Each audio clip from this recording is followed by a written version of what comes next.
हर इंसान अपने जीवन में एक सपना देखता है, लेकिन बहुत कम लोग ऐसे होते हैं जो अपने सपने से भी बड़ा सपना देखने का साहस रखते हैं। आज की कहानी ऐसे ही एक व्यक्ति की है। श्री आनंद कुमार, एक शिक्षक, एक गणितज्ञ, एक समाज सुधारक। लेकिन इन सब से पहले एक ऐसा इंसान जिसने ये साबित किया कि शिक्षा केवल डिग्री नहीं देती, शिक्षा तकदीर बदलती है।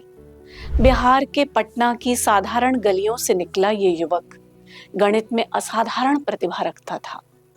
दुनिया के प्रतिष्ठित विश्वविद्यालयों तक पहुंचने का सपना भी था, लेकिन सपनों और मंजिल के बीच एक ऐसी दीवार खड़ी थी जिसका नाम था गरीबी। कई बार जीवन में प्रतिभा हारती नहीं, परिस्थितियां उसे रोक देती हैं और बहुत लोग यहीं रुक जाते। लेकिन आनंद कुमार ने रुकना नहीं चुना। उन्होंने अपने जीवन का सबसे बड़ा निर्णय लिया।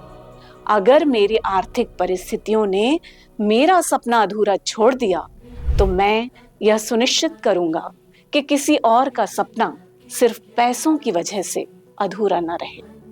और इसी संकल्प से जन्म हुआ सुपर 30 का।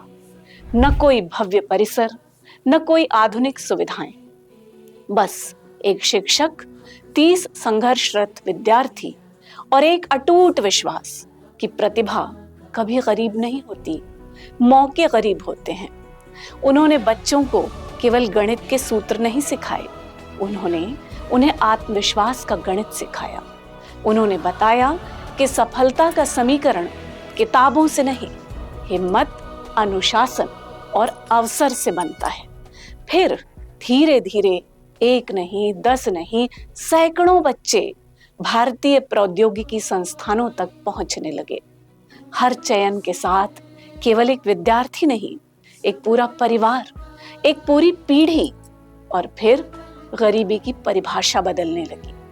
आज उनके कार्य को देश ही नहीं, पूरी दुनिया ने सराहा है। उन्हें अनेक राष्ट्रीय और अंतर्राष्ट्रीय सम्मान मिले।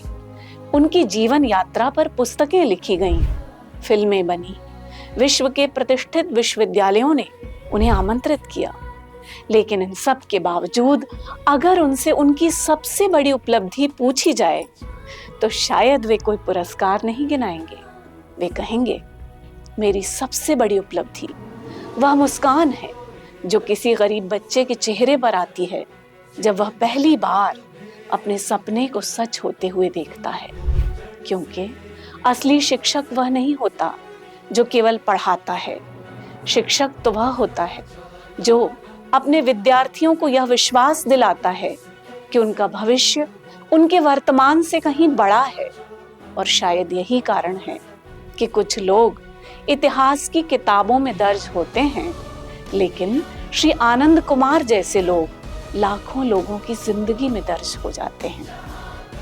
ऐसे ही शिक्षकों के लिए तो कहा जाता है, अनुपम है निर्माणों में गुरुओं का निर्माण, जिनने फूंके चलती फिरती प्रतिमाओं में प्राण। कुछ लोग बिना किसी घोषणा, पहचान या पुरस्कार की प्रतीक्षा किए समाज में बदलाव लाने में लगे रहते हैं। रायसोनी फाउंडेशन ऐसे व्यक्तियों और उनके कार्यों को सलाम करता है जिन्होंने समाज के बदलाव की ओर एक कदम बढ़ाया और एक नया आगाज किया।